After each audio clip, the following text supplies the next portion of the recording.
Orale! Bienvenidos and welcome to the Familia FFB podcast. This is your host, Jorge Martin. Familia, we're on YouTube. Por favor, give us a like, a subscribe. Por favor. It helps keep us growing. Gonna have some great content just like this show that we're about to do right now. This is, I'm so pumped for this guest, our invitado de lujo, but also want to make sure that you're going to Underdog Fantasy. When you go to underdogfantasy.com and you use the promo code Familia23, that's going to get you $100 on top of your first $100 investment. So it's going to match you every dollar up to $100. And Familia, you're playing best ball right now. This is the greatest practice. I mean, mock drafts are fantastic. Best ball drafts, when you got a little skin in the game and you're for fantasy, it is nothing short of the best of the best. And Familia, I'm just best of the best, Top Gun. Familia. This is, like I said, this is an honor to have Bob Harris on the show with me today. I mean, El Leyenda, just one of the absolute great people. I had the great opportunity to accidentally sit next to him at the Scott Fishbowl LA Live draft last year when I put my bag down at the wrong table, and then the table I was supposed to be at was all full. So I was like, oh, well, Bob's like, hey, enjoy. And I had a great time. And actually, I think you helped me because I ended up making it to the semifinals. So you were my, did. We had one finalist, and I think we had a couple of semifinalists out of that group, out of that whole 48 people drafting that day. But just what a great time. And I tell you, you know what, Bob is just one of the truly great people. He's just been helpful. He's been kind. Ever so, I hope you don't get sick of all the flowers I'm throwing at you, but make sure you follow him at Football Diehards. He's at Football Diehard on Twitter. You say I've had the great opportunity to be on the SiriusXM fantasy show on Channel 87 multiple times, and anytime you want to have me on, thank you so much. But I'm gonna stop talking here. Bob, bienvenido. Thank you for joining us. ¿Qué onda, amigo? I'm ready to go. Looking forward to a great show. One of the things that these events and the expo in Canton that Bob Love puts together, just a lot of opportunities to network and we sit here all day long working on the Twitter salt mine or whatever, or all our little places, and you see these little avatars and you have conversations with those avatars, and there comes a point where you get that human connection, and it just adds to everything you've been kind of collaborating with, professionally, and put some personalities to people, and it makes for a much more enhanced experience and really enjoyable thing. I got to tell you, yeah, absolutely. Just, but yeah, and actually getting to talk a little Scott Fishbowl strategy. We're in there when are we supposed to have that? Well, I had the 101, so I was like, all right, you know what, it's easy, Josh Allen, and then I'm just going to see who falls to me later on. So looking forward to this year. I mean, love the more points. Love the points. Looks fantastic. Done a couple mocks and starting to plot out my strategy a little bit. I'm picking from 11. Where are you picking from?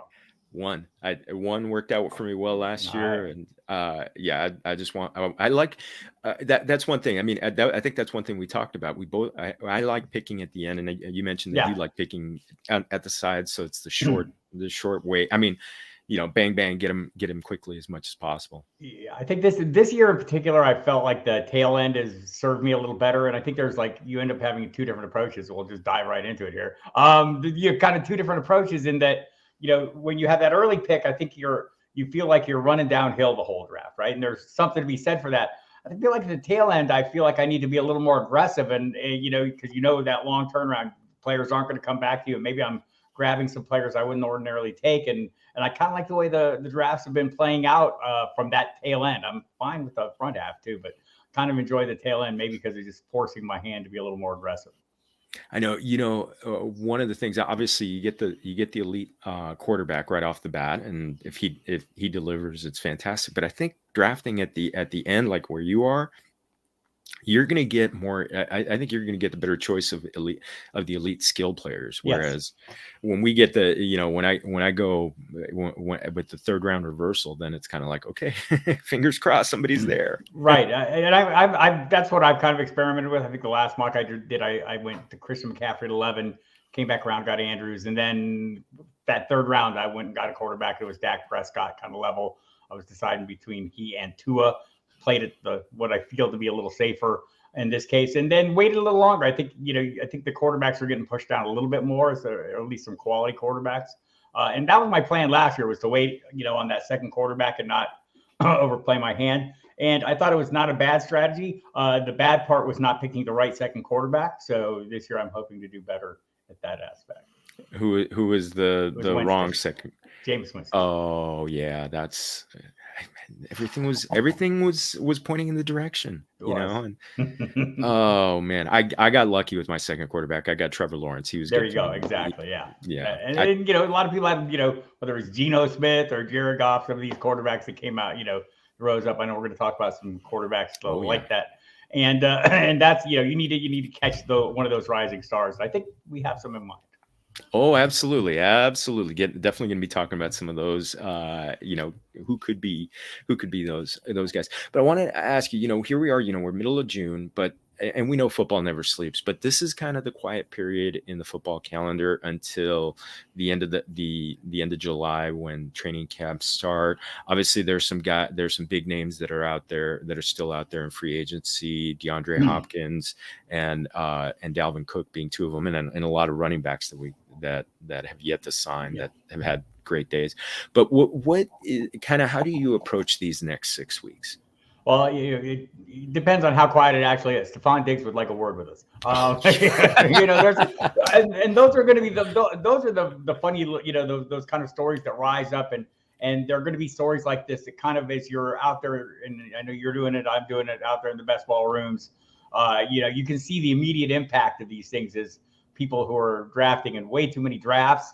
You have that luxury of being able to make these minuscule adjustments, live in the moment a little bit more as you're preparing for your like more important drafts later on.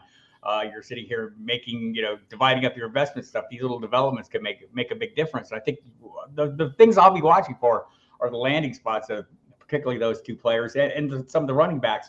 Those are going to be the ones where if you're out there and you've got 50, teams already assembled, some of them are going to get wrecked, right? But that. I mean, as you're drafting it, these are kind of all speculative plays at this point because there's a lot of time. But those will be the developments. Players that either lose jobs, and of course, I mean, heaven forbid the injury issues that sometimes arise. Someone working out, someone ridiculous. We can think back to what was it, Cam Akers, I think was right before training camp a couple of years ago. So I mean, you never know what's going to happen. You watch them. I'm sitting here and I see notifications flashing past my eyes. And Samaje Perine has a bruised thumb. I think people are going to react to these things in the moment. But for the most part, it's what you said. I mean, the best reaction is often not reacting at all. Probably the wise reaction is not reacting at all. I like to look at it, the off season, the entire off season is like a single continuum, and you start plugging information into that continuum right after the Super Bowl. In fact, it starts right at the scouting combine, where every coach and GM does their presser, and they often say more than you would expect them to say. But sometimes I feel like that's the most honest you get people, and they'll kind of reveal some plans, and if nothing else, though, they set a baseline, and then the rest of the what we call the off season, which isn't really an off season, the alter season, we'll call it.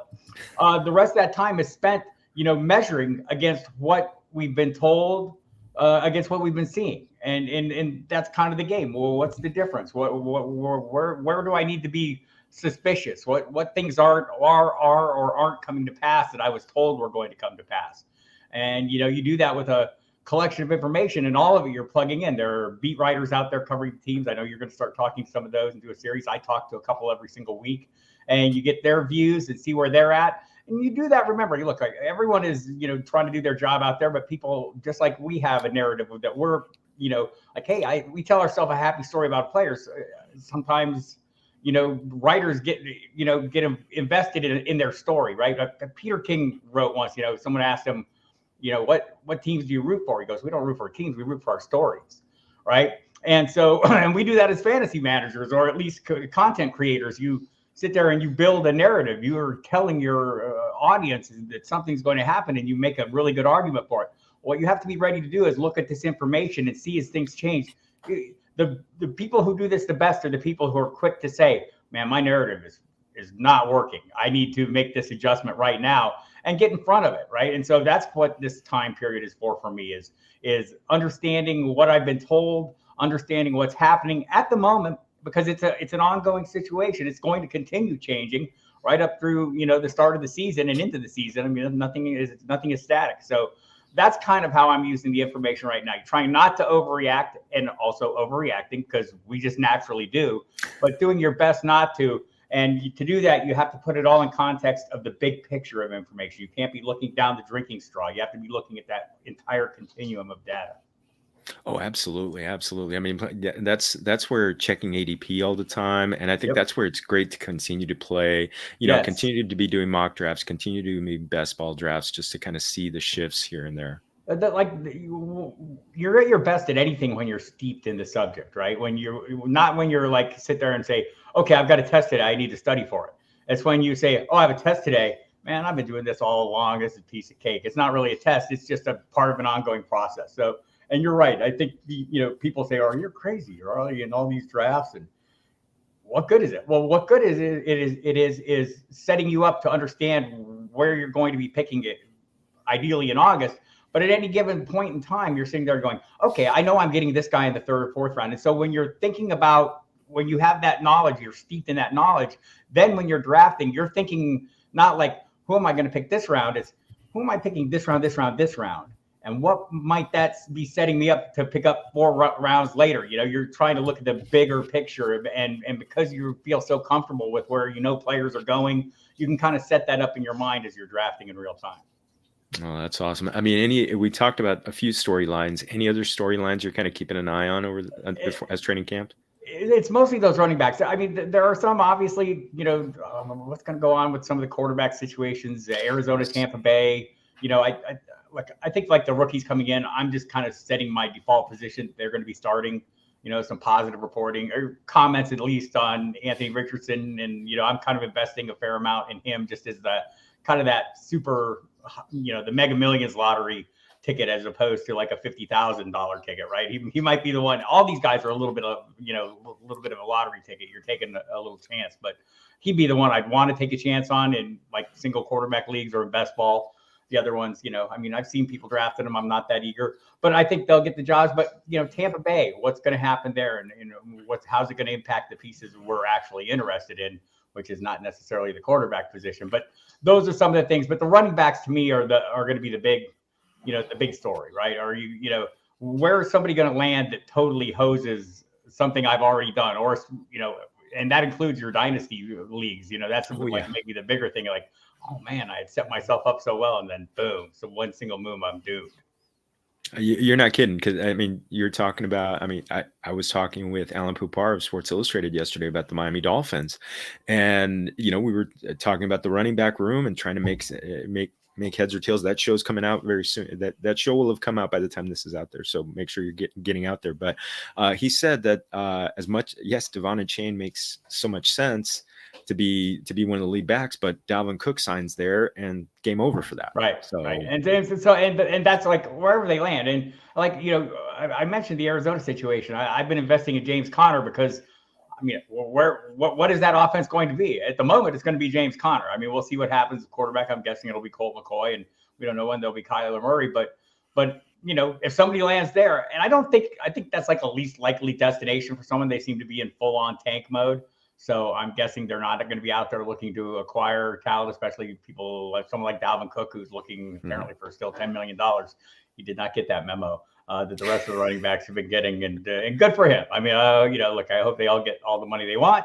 But the reality is that, the investments are changing. So we may have to wait a while for Cook, and that's going to be a little bit of a frustration when it happens like really late in the summer. If it happens then, we'll be going, damn it.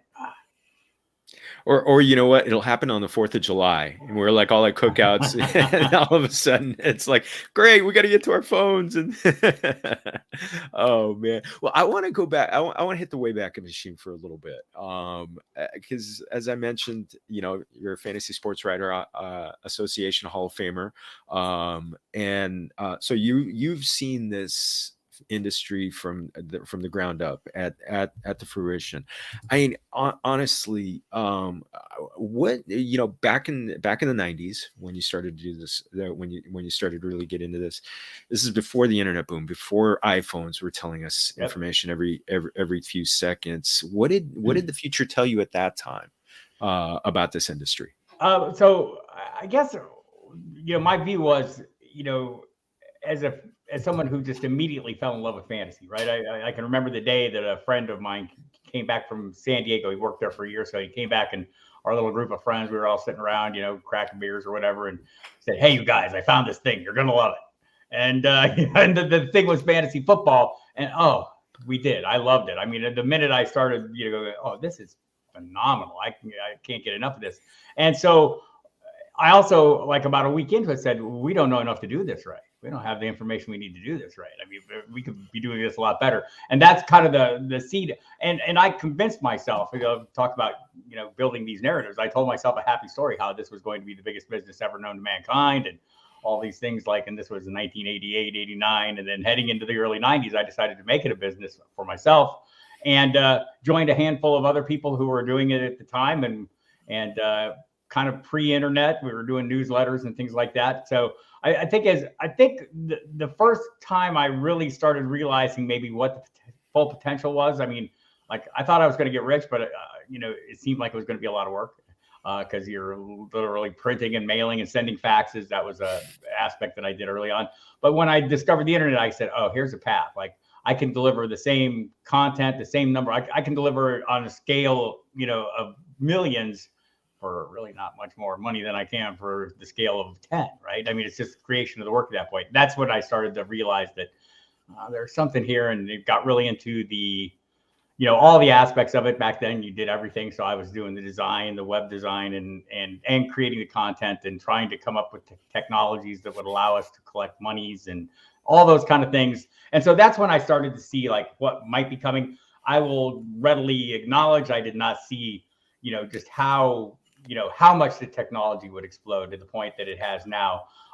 But it's interesting to me how it has worked out. I mean, the job has reversed. All right.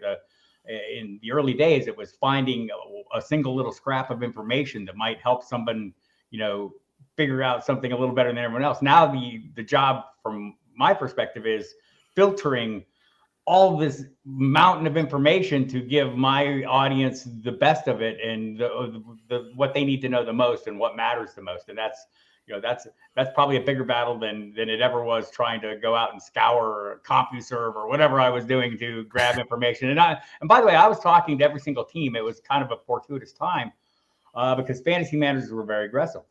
Imagine that. And so I started contacting teams, and lo and behold, I would come to learn that I was not alone in this, that many people were calling the PR departments and media relations parts of teams to find out about find injury info that they weren't getting in their paper. And so I kind of, worked my way into their hearts by suggesting, hey, I have this 800 number. If you tell me this information and give out my number, I'll happily pass it along to these people as I try to sell them something. So that, so I kind of got, hooked in with a number of teams who would just give out my number for a little while. And I mean, they were getting overwhelmed, and some of the newspapers would do the same. The sports desks would get overwhelmed with calls, about certain players really keyed it up, at the time. Joe Montana, when he was in Kansas City, was a big one. And I mean, there was a number of them, but that was, kind of getting the information at the time. That was the big job. Now the big job is totally opposite. It's narrowing down the band of information so that people can consume it and get just what's best. Oh man, what were kind of some of the early inspirations? I mean, you because you've already talked about some of the keys to success that, kind of differentiating yourself. So I guess the inspiration was just love of fantasy football, right? I mean, just this thing. I just loved playing so much, and I was convinced that I was no different than every single other person on the planet. Right? Everyone who was exposed to this was going to love it just like I loved it. And I think that's kind of been the inspiration all along. I mean, there have been people along the way who have, helped me and, helped me gain positions and do things and get ahead or get further ahead than I was and things like that. And, Emil Kadlik, who I work for at Fantasy Sports Publications, is obviously a big one because, I mean, like, I'm pretty good at some of this. I am not good at business.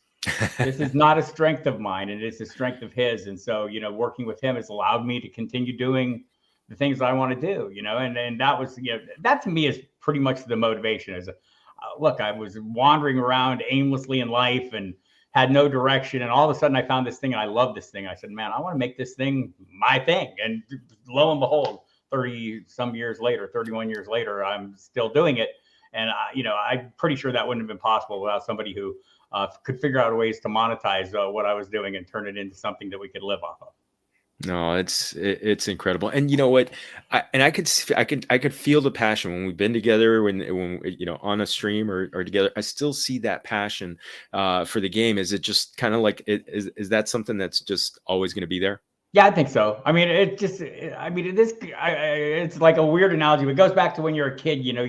You built your little army, set up your little army men, and you set them all up, and you had your own little world. It was just like, it's kind of just like a continuation of almost a childhood, playtime, right? I mean, that's what we are. We're just like, one of the newspaper people early on said, like, well, we're the toy department of the newspaper. You're like the toy department of the toy department, right? And I said, yes, we exactly are, right? And that's kind of what it is. I'm just been able to play this game, and I mean, like, there's so many aspects to, what makes you love fantasy football or fantasy sports in general. For me, it's football. I know other people, baseball and racing, all kinds of things. But for me, it's the connection to football, which I started playing when I was 8 years old in Pop Warner. My dad loved football, and we'd sit together on Sundays watching games and rooting and cheering. And I would wait every week for my dad Sports Illustrated to show up in the mailbox, and I would run out and grab it, read it before he could get a hold of it. And, and I think, I can remember, going back, like when I started doing this, I was just a guy who started doing this, right? I was like a graphic designer. And I think I said this in my Hall of Fame speech. My primary goal was not to look like a guy who just decided to do this. And a lot of that fell back on that love of the game and love of reading, reading those Sports Illustrated and soaking up those articles and just enjoying it, reading my old Xander Hollander Strange But True football story books, and you get to build these narratives and tell these great stories about these players that you want to feel a closer connection to. And that's, to me, is kind of the overarching theme here. You're getting a closer connection to something you already loved, right? It's just hooking you in a little more tightly to that thing that you enjoy so much. And that's to me is the essence of the fantasy. Is I love football, and this allows me to be a little closer to it to a degree that I couldn't be otherwise. I'm not going to be out there, making any plays. I'm not going to be calling any plays. I'm not going to be taping any ankles. I'm not going to be, I'm not doing anything, right? Throwing blocks, any of those things. And so this is the thing that allows me to continue being part of football to the degree I possibly can. And I love that. I love being connected to the game. And I think there's that element of you've studied this, but there's still that element of the unknown. You still got to see, kind of like that classic line. That's why they play the game, and that's why I think we can sit here and I mean, I don't know how many times someone say, well, you were wrong about that. Well, I'm not wrong yet. I'm just not right yet. I mean, it's not over, right? This is still an ongoing thing. And this is a super sharp audience. I think that's one of the things you learn early when you get into this field is you are working with probably as well, I would say, the best informed audience that there's going out there. I mean, people say, oh, you're a fantasy expert. No, I'm not. I'm a fan. I do it for a living, but everyone who plays is an expert. I mean, you make yourself an expert. And I mean, sure, some people, don't take it as seriously as others, but everyone's pretty damn well informed. And they're out there, doing their diligence, doing their research and covering things. And they have opinions, and their opinions are totally valid. And you're sitting there, if you're trying to sway them off an opinion, it's not like you're just going to walk in and say, I'm Bob Harris, think this. It doesn't work like that. You have to do some convincing and put something behind it. And because you do that, I feel I need to be the first one, to say, oh, I'm wrong, right? I mean, and everyone gets it. Nobody cares that you're wrong, right? I mean, if you explain your process, like, everyone knows that, you adhere to your process, you follow that. You don't always get the best possible outcomes from your process, but more often than not you do. But so it's easy to sit there and highlight and say, oh, you were wrong on this guy, you were wrong on that guy. And well, yes, I absolutely was. Here's why, and here's what I'm going to learn from it, and here's how I'm going to incorporate this, this outcome into my process to try to get better outcomes going forward. And I think if you I think most fantasy managers have that kind of mind where you're all about improving your processes and moving forward with things. And they're not there to sit there and roast you and dwell on your, where you were wrong. They appreciate it if you acknowledge you were wrong and what are you doing to fix it? Because that's what they'd like to know. They want to fix the same things you're trying to fix. Absolutely. I use a lot of times the blackjack analogy where I tell people, hey, you know what? The book says to double down when you got an 11, but sometimes you're going to get a 3. Yep. A lot of times you're going to get a 10, but sometimes you're going to get a 3, and that's just what's going to happen. So, but you just keep playing consistently, and you keep the process. That to me has been the key to keeping me sane when things go wrong. So now getting kind of looking ahead to the season real quick, any kind, we're going to talk about possible breakouts and players busting out, but any strategies, kind of theories that you're testing, that you're passing along to the community, and maybe any players you're looking to bust out? I think I'm doing some of the same things that a lot of people in the community are doing. I think we've all, seen, or at least, we've taken notice of the fact the NFL is kind of changing where they're investing their capital, right? It's gone from, a running back heavy where, running backs were getting big contracts. Those days are over because teams are investing in, both their financial capital and draft capital in the passing game, right? And so probably you should acknowledge that in the way you approach your fantasy football. And I think it's funny because I saw that it was really obvious, like early in best ball, like February, March, that people really focused on the receivers early, quarterbacks earlier. It feels like we're forgetting this and we're going back. I can see the running backs easing on back up a little higher, but maybe that's to be expected. I mean, it's a two-edged sword. You're still looking for volume. And there's a handful of running backs who you feel like will give you that volume. So they're always going to have some degree of volume because of positional scarcity. There's just not a lot of them. But I do think that making the shift, and many people take this, as we all know, to greater levels with zero RB, I mean, I'm probably closer to hero RB now, but I'm definitely investing more in the passing attack, investing earlier in the passing attack. And there's some great value at running back this year. Maybe that's adding to it to me in the mid-round ranges. So, and even some late round guys that I'm willing to take a chance on. And look, we all know at running back, there's somebody you didn't draft or nobody drafted is going to win somebody a title this year, almost certainly, because it happens almost every year.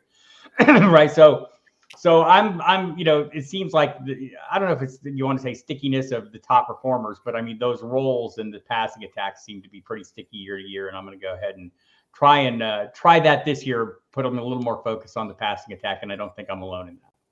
Yeah. And I think there's a little more predictability in the passing attack. I mean, the receivers are staying more healthy. I mean, obviously you're not going to avoid injuries altogether, but I think the quarterbacks are a little bit more sticky. If a guy's going to throw, I think we can all write down Joe Burrow, Patrick Mahomes, Josh Allen are all going to throw 30 plus TDs. So, sure. So I think it's who gets into it. That doesn't. Any breakouts you're looking for other than maybe guys we're going to talk about in a few? I think there's like the world is all, every year we pick the favorite tight end, Chigakonkwo is the guy we're all waiting to turn into a thing. But beyond that, I mean, I think there are some receivers, but I think most of them have semi-broken out. I mean, Chris Olave, I don't consider him a breakout candidate. He's a broken out candidate, and Garrett Wilson, guys like that, I mean, obviously they need to prove they can do it over time, but I have a pretty good feeling about them. So maybe it's some of the second-year receivers that I'm maybe looking at that kind of didn't show up as much as I thought. Drake London, who I thought, maybe was the best receiver off the board last year, maybe not in the best situation. Hopefully that situation improves. The second-year quarterback in there, and maybe he can gain a little ground at some point. Like Bijan Robinson, I know is going to be the focal point of that offense, and I get it. But I do think Arthur Smith is a pretty sharp offensive mind, right? And so I'm hoping at some point they cobble something together that both Drake London and Kyle Pitts can turn into things that we hope. But I do think he has the talent. So you're looking kind of at I mean, there's a list of things. What do we all do? I think most of us do after the season. Who disappointed people, and why? And you make that list, and those are the values you're looking for. In drafts this year, the guys who came up short, or like I look at Mike Evans and seeing how late he's going. I think one of the big takeaways I had from last year, I'll just throw this in. I know we were going to talk about it, but is, how I think we all as a community, I definitely did. I tended to shy away from wide receivers where I felt like I wasn't comfortable with the quarterback situation. DK Metcalf, Amari Cooper, Tyler Lockett would all like to have a word with me. It wasn't as bad as I thought. Terry McLaurin as well, right? I mean, and I think Terry McLaurin's a player this year who's being a little bit undervalued because people have concerns about the quarterback. I think both Tampa Bay wide receivers, are being a little undervalued because of concerns about the quarterback. It turns out, they will have a quarterback. That quarterback will probably throw some passes, and your guys are probably still pretty good players. So I'm looking to maybe cash in on that value a little bit. I get it. Mike Evans is getting older, and, it's been a fantastic run, and there are concerns about him, but I'm not gonna read too much into it. Everyone has value at some point in the draft, right? Even players I don't have great feelings about, and so I'm going to pay a little more attention to the price and less attention to the unhappy stories I've told myself maybe about some of these quarterback situations for these wide receivers. Oh, awesome. Well, let's get into some of those bust outs. And when I was thinking about what to talk about on this episode, and I know I could go a million different ways, but I one of the things I hadn't really talked about was who could be the players that bust into the top 10 at their respective positions. And I thought that we'd concentrate on quarterback, running back, and receiver, because as I looked at this, I was looking at players who really busted into the top 10 last year who were unexpected. When you go to the quarterback, when you start with the quarterback position, Geno Smith was big surprise to all of us, as you mentioned. The receivers who would like to have a word. Justin Fields, I think we were kind of hoping for a second-year breakout. Kirk Cousins, I think, surprised everybody, ending up at QB7. Daniel Jones busting in at 9. Jared Goff ending up at 10. So I looked at 3 players and I was going off their underdog rankings right now at this position. Daniel Jones, talking about him again, he's at the QB 14 after finishing 9 last year. Aaron Rodgers at 16, and Russell Wilson at 18. I didn't want to go to the guys at like 11 or 12 because I thought that'd be too easy. But, is there a guy that kind of gives you a little bit of better feeling from there, or maybe somebody off that list? No, I think those guys are 3 prime examples of, like Daniel Jones. I feel like in his second year, I might not have been the engineer on the hype train, but I was at least the conductor, right? I was really pushing, and it kind of came up short. But now, I mean, I think the thing that you appreciate about him all along is he's just a way more mobile quarterback than people want to give him credit for whatever reason. Maybe it's because he can't run all the way to the goal line sometimes. But I also last year, I kept telling myself, well, Brian Daboll's going to make this offense better, but I don't know if he's going to make it way better. Well, he made it more better than I expected, right? Cobbled together the pieces, and not a high-end receiving core. Obviously, they were injury ravaged as well. I think that situation is going to be somewhat better this year. I'm hoping it's somewhat better. I think Darren Waller improves it right off the bat. We'll see what happens with Saquon Barkley. I'm guessing he'll be there and it'll be fine. But I do think Daniel Jones has an opportunity because I think this offense is going to continue to improve. I think the Jets have put Aaron Rodgers in a good spot. Obviously, have some great talent around him.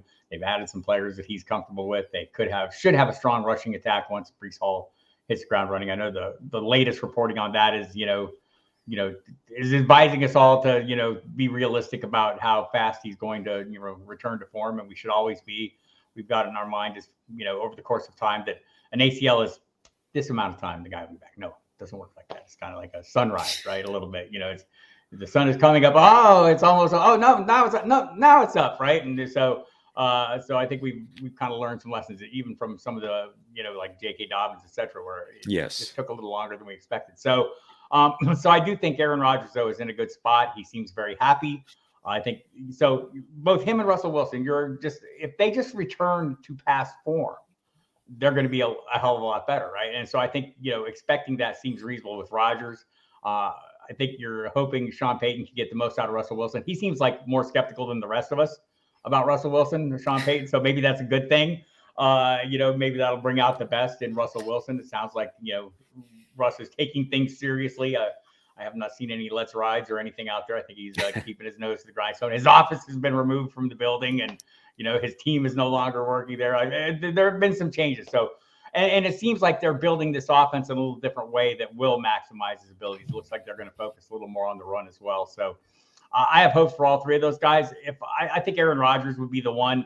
I think Daniel Jones is going higher anyway, and I think he's going to play up to expectations. I think Aaron Rodgers might outperform expectations. He has the pieces around to do that and the history to do that. Yeah, I love the fact that he goes back to getting a number one receiver in Garrett Wilson, who actually our amigo Mauricio Gutierrez, he put out the stat the other day that that Garrett Wilson was 92nd in the amount of catchable targets last year, and he goes to and he now has one of the most accurate passers of all time. So I'm just like, wheels up. Oh my goodness. Yep. So that's why and when he gets a dog like that, that's why I'm really just excited for what he can do. Whatever the rest of us feel about Nathaniel Hackett, Aaron Rodgers feels differently, right? Aaron Rodgers loves him, literally, will openly say that. And so, bringing in Allen Lazard and some pieces that make him comfortable as well. I just think this is probably a really good move for the Jets. So just an upgrade in quarterback in general is going to be good news for them. But I do think Rodgers, I don't know that he's going to go back and, be a 5-time MVP, but this probably gives him a pretty good chance to do that. He's set up for success. And plus, I also don't want to discount the fact that he was playing with an injured thumb for a chunk of the season. So hopefully return to health. And it was a turbulent season. Yeah. And he looked really spry, not only in minicamp, what we were able to see, but at that Taylor Swift concert, those dance moves. Hey, it seems like he's re-energized for sure. Oh, love it. Well, let's look at the running backs, because last year, with running backs, as always, it's a battle of attrition. But there were some guys who rose out of those ashes. Josh Jacobs ending up as the PPR, the RB3, ended up with a 2,000-yard total yard season. Ramondre Stevenson, who was I'm very proud. He was one of my breakout recommendations last year, ending up at the RB7. Tony Pollard, as in your backyard, ending up as the RB8, 1,000-yard season without being the main guy. Now, all three of them are top 10. Are top 10 this year. Now, guys outside of that group that I wanted to kind of talk about, J.K. Dobbins is at number 18, according to Underdog. Miles Sanders, number 19, and Alexander Mattison, number 20. It's a big jump to get to the top 10, but we know that injuries play a part with the running back position. Any of those guys, or do all of those guys have strike your fancy? So Madison, for sure. Just for the obvious, sudden opportunity. And I think we're all maybe going to overpay for that for a little while. And then we're all going to come to realize that, Minnesota Vikings, don't they throw the ball like 65% of the time? I believe they do that. And they've added to that receiving core, or at least upgraded in my mind. No offense to Adam Thielen, but upgraded that receiving core. So probably I'm going to let other people overpay if there's overpaying going on him. I prefer the other two. I had this very conversation with my buddy Matt Waldman at the Rookie Scouting Portfolio and Football Guys a couple days ago, and we were talking about some of these backs. And J.K. Dobbins is one he believes is in position to do this, right? It's it's going to be a good offense. They run the ball well, and if we see that super explosive Dobbins we got a glimpse of as a rookie, right? The knee is okay. Sounds like he's not working right now, so we'll have to pay attention to that. I don't know if it's a big issue or not, but something to watch for. Because last year, we were all expected him to be back. We turned on our internal clock. Wow, he tore his ACL the last week of August or the third week of August. He is going to be perfectly fine come September 1. Well, he was not, right? And so I'm hoping he's in a better spot this year. We'll find out, whether he's just working out on his own. Maybe that's simple, right? I don't know that there's anything medically involved here. He might just be working on his own, but they're installing a new offense. I'm encouraged. A change in offense, change is scary until you make it. Todd Monken has a really good track record. Those last 2 years at Georgia were phenomenal. And prior to that, he put together some good offenses in Cleveland and Tampa Bay. Got the most out of Baker Mayfield, I believe. And Nick Chubb as well. So I think that there is, I think J.K. Dobbins has a definite chance to finish up there, but he's got to be his old explosive self that we saw those glimpses that rookie year. Was making some great plays, and he can catch the football as well. So he would probably be my pick, but Miles Sanders should not be overlooked. And I feel like, some of the drafts I've been in, he's been going a little later than that number. I want to say running back, mid-20s or whatever, but it has been rising. So, and if he gets the opportunities, if Bryce Young needs to check down on a regular basis, And he gets those opportunities. We can think back to his rookie season in Philadelphia, where they had that horrible attrition at wide receiver. And for a change, they were throwing to the running back. And he had, 50 catches that year and showed some really great playmaking ability, right? That was the thing to me. Showed some breakaway speed and really got some opportunities. I think we all know he is a capable ball carrier. Everybody but Philadelphia apparently knows that he's a very capable ball carrier. And I always make that joke. Why don't the Eagles love him as much as we do?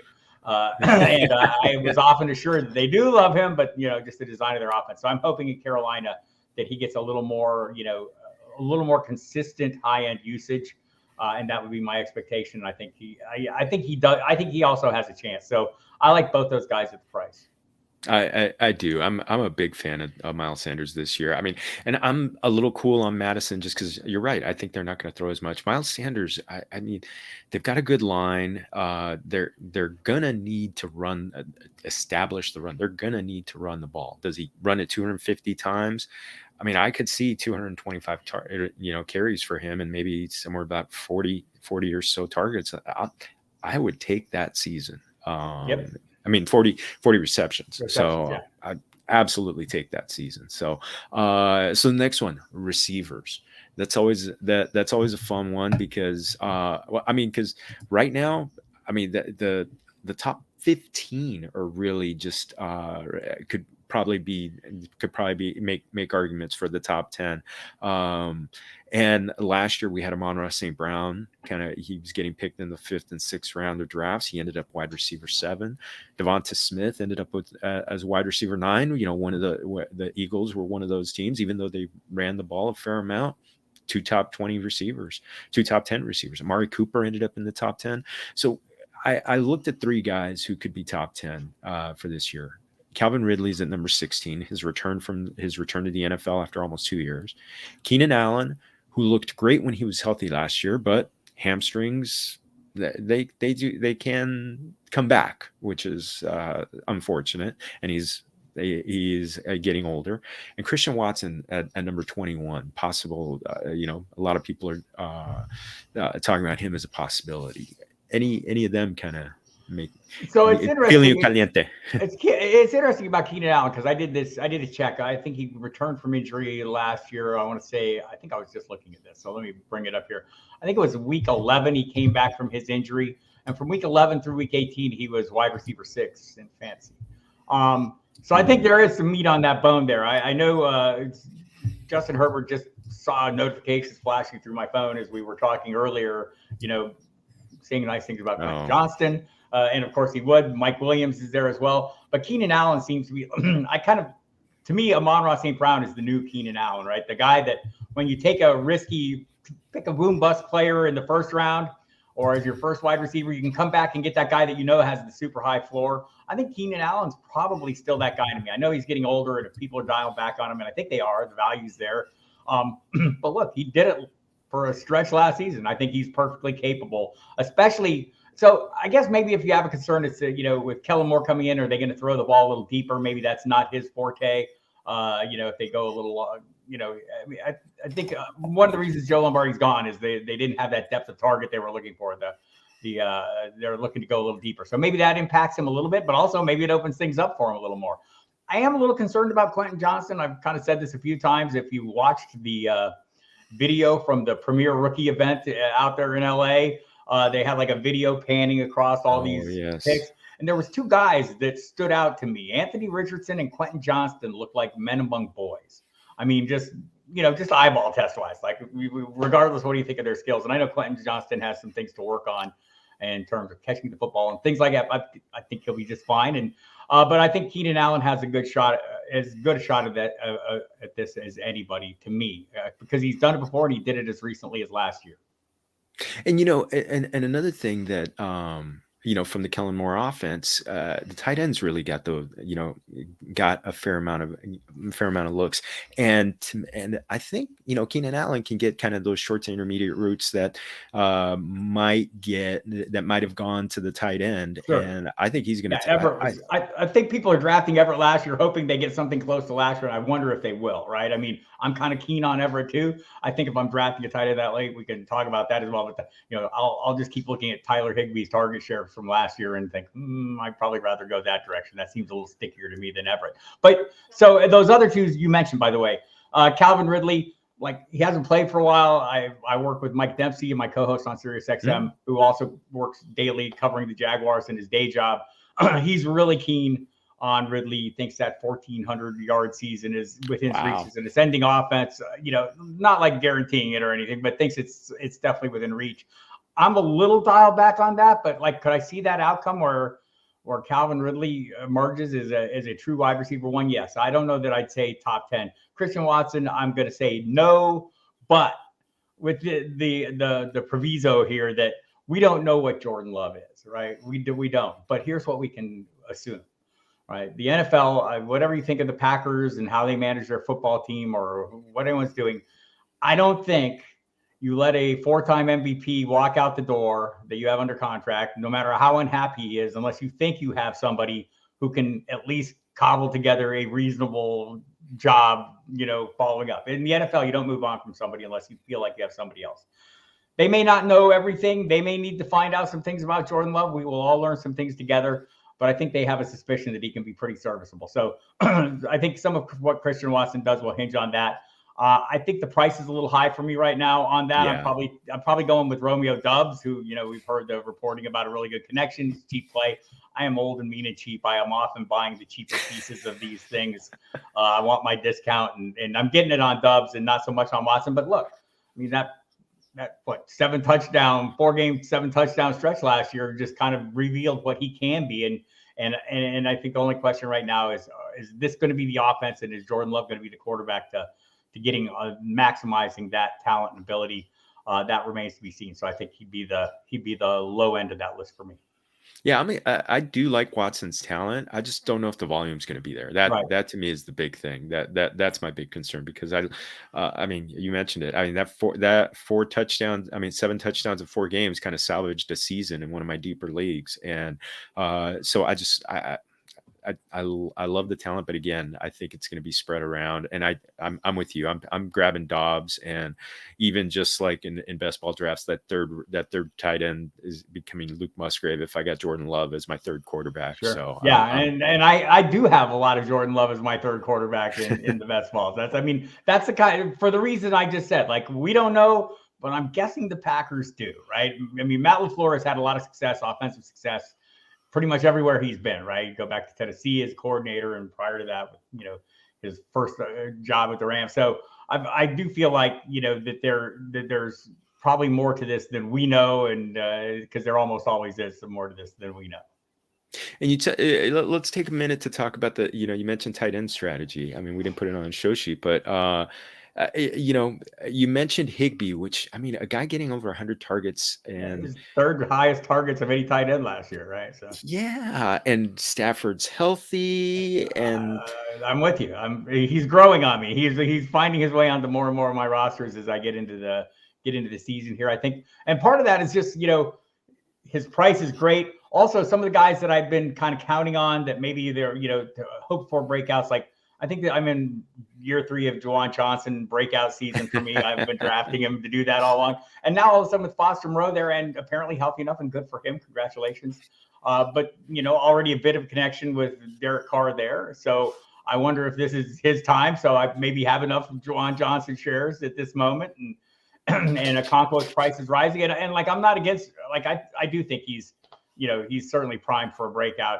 You can question whether this is the passing attack that's going to get that done, but we've seen Tennessee tight ends fare well in the past, and he's obviously a unique physical specimen. Maybe this is the year David Njoku finally, goes from being like, briefly that superstar to more consistently that superstar, because I do think that Cleveland is going to be throwing the ball a little more this year. I'm expecting more from Deshaun Watson, with a full season, full year back, working with team, full off season. And I think Kevin Stefanski is, if he's not smart enough to know what he has in Deshaun Watson, he's smart enough to know how much his boss spent on Deshaun Watson. and he'll be, I think we'll see more throwing. And it's not, I don't think, we sometimes think, oh, wow, they're going to throw more. That's bad news for Nick Chubb. I don't know if that's necessarily bad news for Nick Chubb. Very nice running into light boxes, says Nick Jones. Yes, very true, very true. I mean, yeah, he's going to see a difference just after the last couple of years what he's seen. Oh my goodness, oh mi amigo, this has been awesome. I can't believe we've already flown through so much.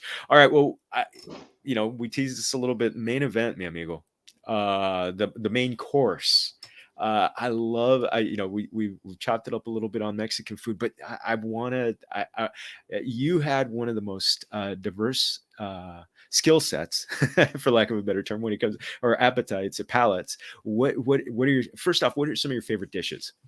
So I mean, I like all of it. I mean, everyone loves tacos. I mean, but taco is such a broad term. Burrito is such a broad term. I mean, I think it depends on where you are, and let's dive into that. I mean, I grew up in Tucson, Arizona, so Sonoran Mexican was a big thing there, and so not just burritos, but fried, the chimichangas you get into there a lot. Love that. Love the heat there. It's a different heat. More based on the jalapenos or the serranos, which I'm a big fan of serranos. It's hotter than jalapenos, but it's quicker, right? So you get that quick burn, and you're ready for that next bite right away. Where maybe with jalapenos, it kind of builds, and you got to dial back a little bit, and you wipe the sweat off the forehead a little more often, and all that. So it's my measuring stick, right? And so a lot of frijoles, in the Sonora Mexican cuisine, and the tacos often fried, with the meat put in, uncooked, and everything is cooked together, and that's a delicious taste. You get that good, that nice greasy flavor. It's very good for you too, I'm told.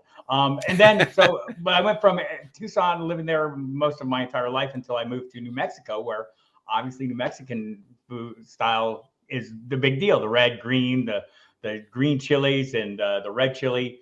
And it's a whole different vibe there. There's a lot of potatoes included, fried potatoes included in the food. There's a lot more food on your plate.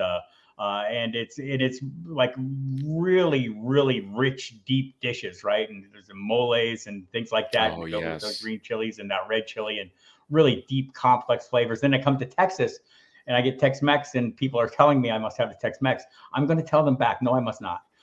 It's not my favorite. I feel like it's a milder, kind of, and like it's dialed down. Right. I eat it. It's fine. Okay. But I prefer like the rich salsas, the chunky salsas that are, not a lot of water. You don't need to put water in your salsa, people. You just chop those tomatoes, you chop up your things, and that's a salsa, sir. But I'm also like a big fan of the Mexico style, the grilled meats, and the chopped, the pork, chicken, steak, they'll grill it up, chop it up, and make that into some really nice, soft corn tortilla tacos. So I mean, I like all of it. I mean, there's nothing I don't like. I've tried some Jalisco, seems like more stewed, some more stewed options and things like that. I mean, I kind of like it all. Least popular is probably just the Tex-Mex, because I think they dial back on the flavors, and I get why, right? I mean, you're trying to please make a broader appeal, and not everyone is into the spices and stuff. But yeah, I do love the Mexican food. Yeah, you know what? I have a fun Tex-Mex because I don't like it. In fact, I have family in Arlington, and I only eat at their house when I've visited, because like they'll make Jalisco style food, and they don't go for the Tex-Mex either. My funny story is back in 2017, one of my best friends from high school, one of my best friends, Mike, he did a bet. He's a partner in a law firm, and he did a bet with a partner at their Houston branch. And the Dodgers and the Astros were playing the World Series last year, and the winner had to buy authentic tacos of that region for the office, while visiting, wearing a cap of the winning team. So Dodgers are losing 7 games. I mean, I told him it's a lock. The Dodgers are going to win the game, in 6 or 7, and then it didn't happen. And I told him, I said, okay, I'm not going to get it. Yes, you had to wear the cap, but I think the true loss is you had to eat Tex-Mex. So and so we just kind of laughed about that one. I was like, come on, Tex-Mex tacos, you should have had the taco truck tacos over here in LA, and that they would have been much better. But yeah. So the taco. So I think one of the best places I went to, it was funny. It was like literally I want to say like about a 12-foot square foot stand in LA. I'm trying to remember the name. Lisa Ann took me there. She picked me up at the airport one time and she said, man, I got to take you to this place. It was phenomenal, man. It was so good. And it was like, it seemed like a kind of a combination. It was not necessarily Sonoran, but it reminded me of Tucson a little bit. But man, really good. I love those little places like that. There's so many of them. And it's always fun to run into one and go, oh, wow, look what we found. They're the authentic places. I've seen some in Phoenix. Definitely, they're all around LA. And I tell people, some of the best carne asada that I see is just randomly at taco trucks. Yep. And so I'm a little spoiled. My mom makes a great marinade for carne asada. So carne asada, carne seca is big in Arizona too. Just like a really fine grind, almost like a jerky kind of meat. Is delicious. Have you had much carne borracha? No, not a lot, but I have tried it. What are your thoughts? Love it. Oh man. And I tell you, I also say you talked a little bit about the tacos dorados is just that's very much various regions. That's what I grew up on at home. I mean, definitely ate the soft corn tortilla tacos, but the deep fried. Yeah, you're right. I will say, trying to be more healthy. I've air fried tacos, and they don't have like that greasy feel, but they're still really good, and you get a good salsa on it. You speak of that. I went from I watched my nutrition and I messed with it over the course of time, and so I was plant-based. I ate plant-based for about 7 years. I just last year went back to eating meat. It was delightful. Not that I missed it or anything. Just felt like my body needed different things, proteins. I'm getting old. You'll be surprised to learn I'm very old. But for as a vegetarian or a plant-based eater, so much flavor in the Mexican styles of cooking, and you're using beans and rice and with some combination of tomatoes and peppers and chilies and all these things. I would probably cook Mexican style food or some kind of spin on Mexican style food probably 3 or 4 nights a week during that 7-year period, because it was just easy to do and a natural point. And you really, when you're eating the plant-based, for me, I wanted great flavors, and that's a great way to pack a lot of flavor into some otherwise bland ingredients. Oh, big time. And that's the thing. I mean, we eat plant-based at home, so I dabble in I get my carne asada and fixes outside of the home, but I mean I've found ways to prepare tofu that's still really that can it comes down to the spices and definitely the beans and everything like that. In fact I may do a video in before the season on how to make healthy refried beans. And it's really just like what I do is just like I take down some of the caldo, the broth, take it down to a certain level, and then just mash it up, and then put it in the fridge, and then and it's perfectly healthy. Oh man, absolutely delicious. Man. Yeah, and so like I like the Instapot was my friend, or has been my friend, and you just cook up big batches of beans and rice also, and just like put that in the fridge, and then dole it out serving size, and you can add whether it's green chilies or whatever, however you want to. Change up the flavors, you can change it up. So you might be eating beans and rice every night, but you're eating something different also every night. Oh man. Yes, definitely. So what's your heat level preference? Oh, smoking, hot as hell. Caliente for sure. Definitely a lot of jalapenos, a lot of serranos. You go into things, Fresnos. I like Fresnos a lot. That's a nice heat too. So yeah, definitely hot. Oh man. Oh, and well, this was hot. And you got some hot stuff coming out too. Please pump away pump the magazine, the digital version. Yeah, the Fantasy Football Pro Forecast, 34th year of continuous publication. So you can get that on the website, footballdiehards.com. And you can get the physical magazine. I know people like to go places and hold one in their hands. I know some of you out there are saying, magazines, what the hell would I do with that? Well, along with the magazine, you get access to the website. So we realize we've been doing this long enough that we know things happen after the magazine is done inevitably. And without fail. So we offer you updated information on the website. You get full rankings and all the wide range of tools, etc. Everything you need to manage your fantasy team into the season, included as part of the subscription. So if you want to just go to the site and subscribe to the premium content, you get a magazine. You want to buy a magazine, you get a share of the premium content. So just go there, use the promo code Diehards to get a 15% discount, and you're welcome for that. Also, go to my YouTube channel, Football Diehard's YouTube channel. I live stream there twice a week, and we have tons of content up there. And you can hear me on the SiriusXM Fantasy Sports radio station for seems like forever now. We're on, like right now, we're on every Saturday night, 7 to 9 p.m. Eastern time. I believe is correct, as I do my time zone translations in my head and sometimes poorly. And then next month, we'll crank that up to 4 days a week, and then we get into the season, and you will not be able to avoid me, and you'll be very angry, and you can yell at your radio. Oh man, mi amigo, this is awesome. This is awesome. And by the way, that for the magazine shout out, that's my amigo Greg Morrison, who always makes fun of me when I bring a magazine to the draft. So even when I bring the computer. So it's funny, we've come over the years, we really work hard to add a lot more evergreen content, and it's more strategy, but included with the strategy, using examples of last year, this year, players we expect to meet the mold and things like that. So you'll find a lot of just, in-depth strategic pieces, and just a lot of good baseline information that you can build on using our website or whatever website you like to use to build on that baseline of information. That's kind of the goal is, not everyone is steeped in this all off season long. And I think that's the key is how do you get back up to speed? Well, that's a pretty good starting point to help you set a baseline.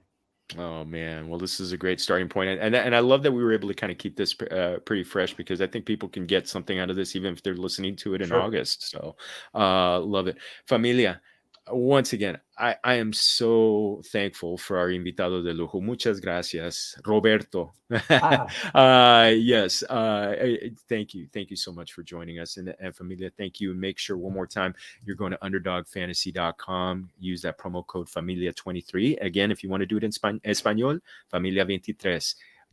We're gonna match you up to the first $100. And again, follow us on YouTube, Familia FFB, after you follow the Football Diehards. And if you want to get this on audio, Spotify for Podcasters puts it out there on Spotify, Apple, Google. And I'm going to have keep having content coming out on FamiliaFFB.com. You're going to see me pop up on some other websites coming up, preview on that. So muchas gracias otra vez, familia. And remember, todos somos familia. Salud.